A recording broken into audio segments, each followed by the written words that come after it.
Your next mission for plausible access is to get out of the house. Yeah, one of the most important things you have to do to meet girls, get out of the house. But I'm not going to tell you, go out there and go pick up girls, all right? That's a great thing to do that in your own time, that's great. But for this particular mission, I don't even want you to go out with the intention of picking up. I want you to set aside a week, and during that week, I want you to get out of the house as much as possible in your day-to-day life.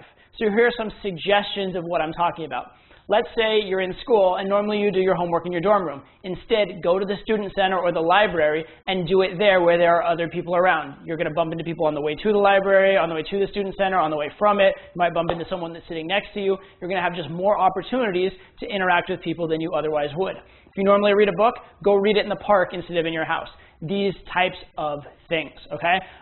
If you, I don't know, if you always like sit in like a taxi to work and you could walk it, maybe walk it and see, if you meet people on the way. Who knows? That's, you're not going to meet as many people walking, but it's just getting out of the house. It's giving yourself a chance to do so. If you normally brew your coffee at home, maybe go to the coffee shop. It costs a little more, whatever, but you're going to bump into some people in line, bump into some people while you're waiting. You might just meet somebody.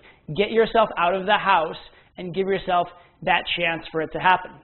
One other fun cheat code that you can do for this is something I did for a while. I'm not necessarily the most timely person always in my life, but I set aside a particular period of time and I was like, I'm going to be 10 minutes early everywhere, right?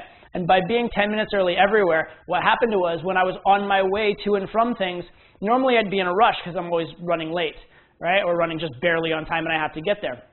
But when you have 10 minutes to spare and you see that cute girl and you're like, oh, well, I shouldn't. Actually, I do have time, right? Instead of being like, oh, I'm late, I don't have time. You're like, oh, I do have time. And you make it happen. You'll find yourself talking to, interacting with far more people, being far more social when you're not pressed for time. So being 10 minutes early everywhere is a great addition to this as well. But the general idea is this. Get out of the house more. Be open to meeting more people in a more natural way.